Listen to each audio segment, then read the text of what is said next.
এই এলাকার সবচেয়ে বড় গরু আমরা 3 ভাই মিলে দিলাম। সবকিছু তো সুন্দর মতো ভাগ করলাম, আর এবার বেশি দুটা ভাগ করি। আচ্ছা ভাই করেন, কিন্তু ভাই বিসি তো দুটা, ভাগ করবেন কেমনে? তুই যেহেতু ছোট, তাইলে তোর ভাই দেখেন, কুরবানি দিছে 3 ভাই। 3 ভাই কুরবানি দেওয়ার পরে যখন মাংস বন্টন করে তখন তাদের ভেজাল বাজে নেই।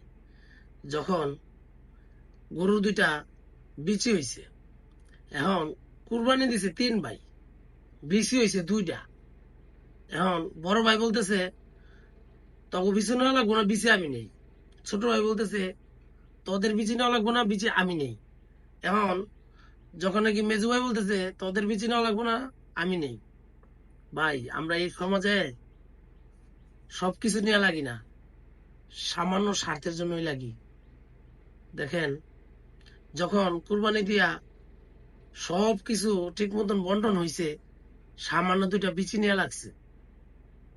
এখন এই বিচি নিয়ে যখন 3 ভাই কারাকারি করতেছে, তখন এক ভিক্ষুক এসে বলতেছে, আচ্ছা ভাই একটা কাজ করেন, আমি যদি আপনাদেরকে একটা সমাধান দিই, সমাধান মানবেন?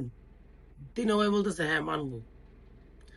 3 ভাই যখন বলতেছে যে কি সমাধানটা কি, তখন ওই ভিক্ষুক বলতেছে যে ভাই আপনারা 3 ভাইয়ের মধ্যে যার বিচি নাই আপনি ওই বিচিটা নেন।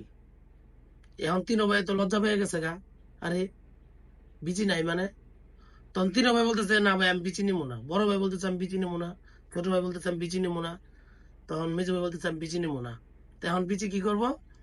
বলতেছে ওই ভিক্ষুক বলতেছে ভাই যদি আপনাদের বিচি নাই নেন, আপনাদের বিচি থাকে থাকে, তাহলে বিচি 2টা আমারে দেন, বাহিরে এক লোকের বিচি নাই, আমি ওই লোকটার দিয়ে দিব। দেখেন লাস্টে কিন্তু ভিক্ষুকই জিতা নিয়ে গেল 3 ভাই থেকে।